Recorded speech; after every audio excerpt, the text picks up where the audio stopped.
Começa agora Revidecast, o podcast da Revide.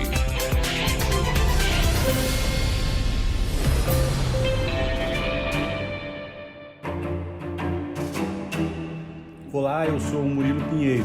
Bem-vindo ao Revidecast, o podcast da Revide.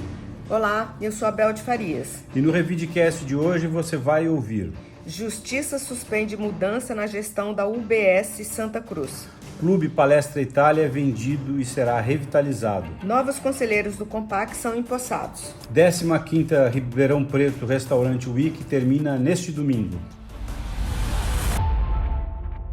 Revide.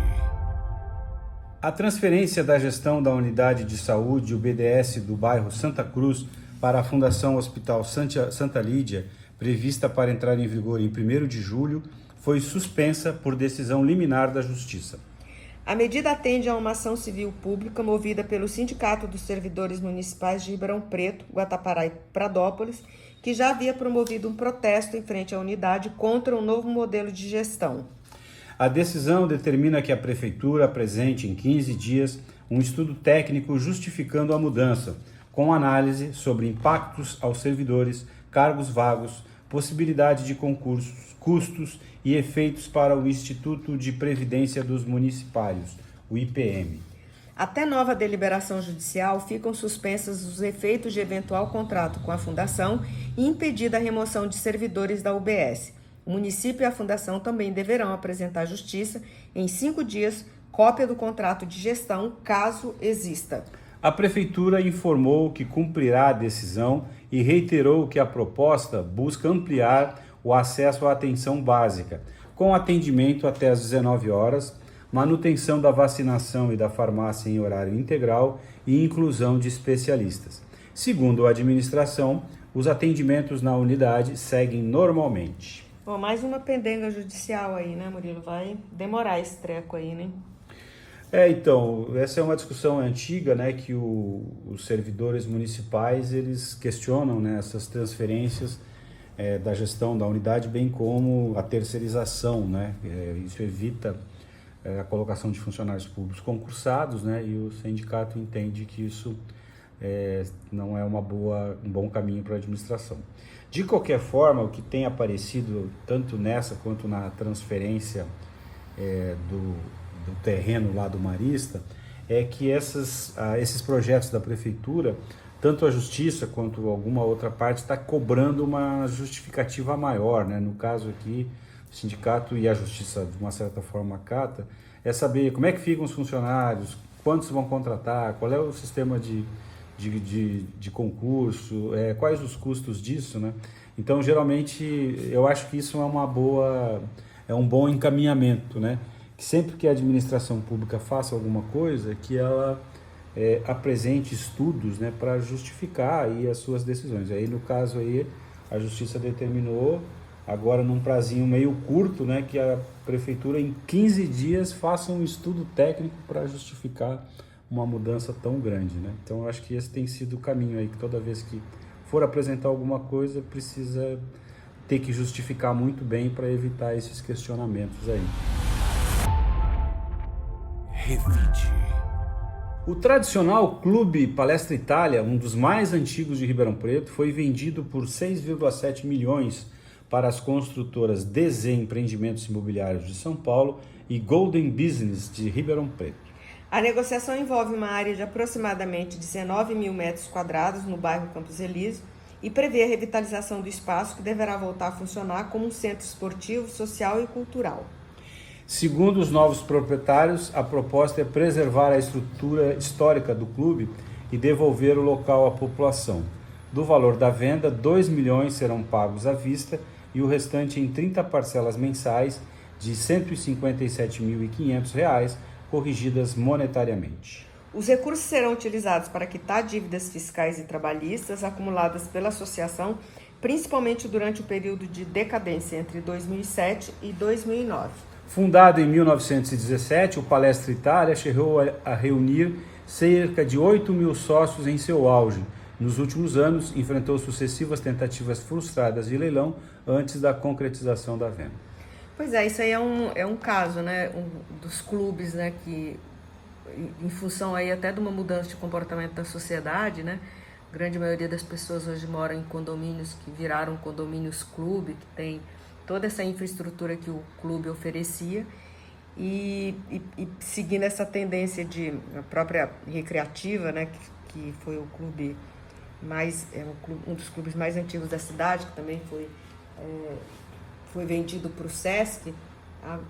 Agora esse do Palestra. Agora é interessante eles insistir, que eles vão insistir no formato de clube, né?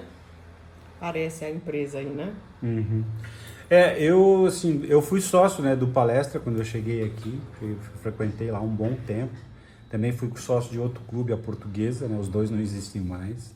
E aí a gente até conversou sobre isso, né, de que praticamente todos os clubes de Ribeirão fecharam, acho que sobrou o Regatas e o Magic Garden, né, e o Ipanema aí também tá lutando com muitas dificuldades. Então realmente é uma mudança de modelo.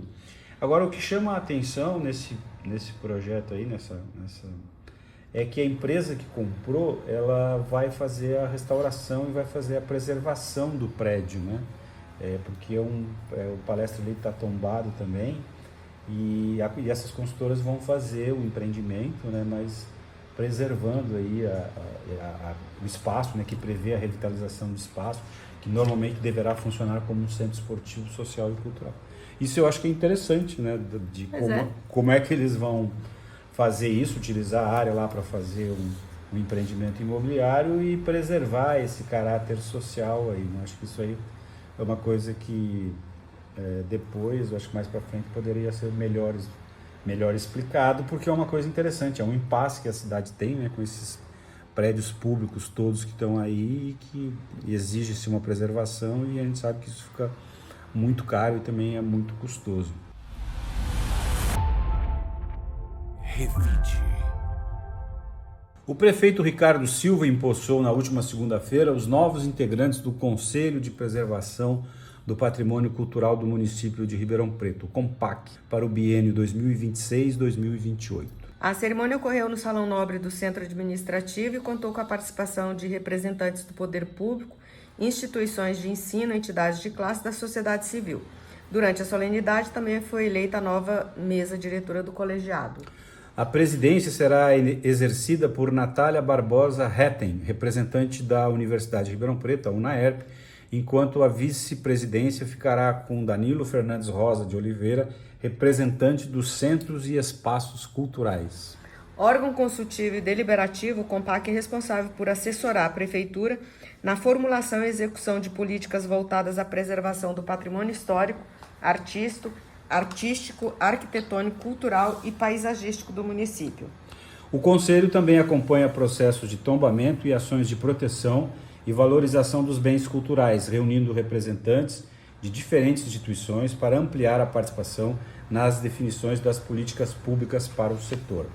Bom, a gente tem acompanhado de perto, né, essa história do CONPAC, e eu acredito que essa gestão agora vai ser uma gestão talvez um pouco mais rápida, né, no que diz respeito à questão aí de ações aí que estão ocorrendo em vários locais, né, porque a questão do tombamento de um imóvel, ela acaba provocando aí uma série de cuidados, né, que são cuidados técnicos, né, por conta da preservação, mas que agora parece que essa nova gestão tá se apresentando aí talvez com mais efetividade, mais rapidez, né, nas decisões.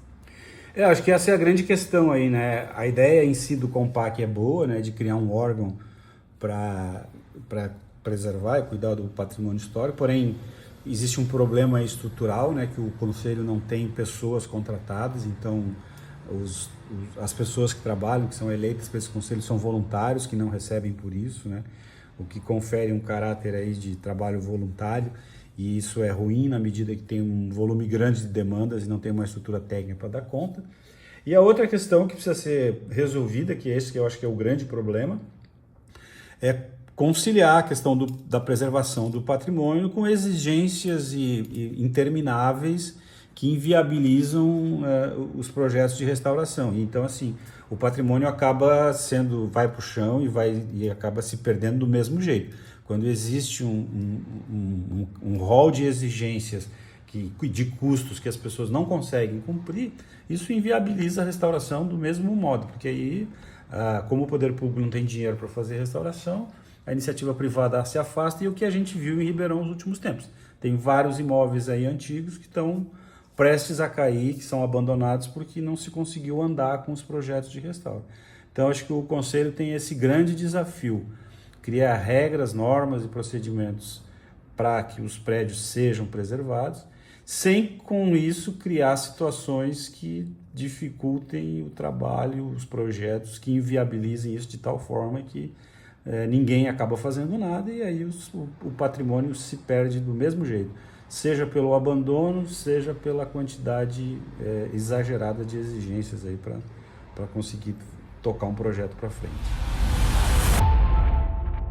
Revide.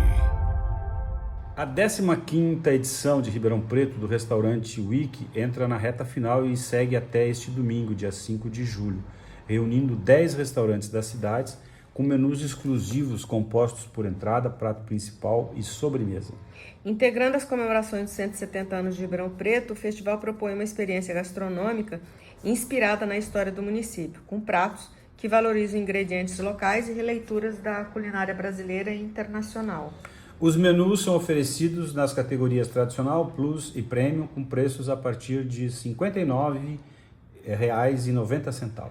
Além de incentivar o turismo gastronômico e movimentar a economia local, o evento promove uma ação solidária, permitindo a doação espontânea de R$ 2 ao Projeto FADA, entidade que apoia familiares de pessoas atípicas.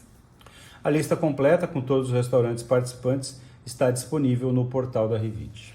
Quem puder, né, que participe, né, que incentive aí esse turismo gastronômico, né, da cidade. Esse é um festival que já se tornou tradicional em Ribeirão, né, e que possibilita aí que as pessoas conheçam restaurantes, cardápios diferentes em lugares da cidade, restaurantes aí, tem sempre restaurante novo abrindo, alguns tradicionais.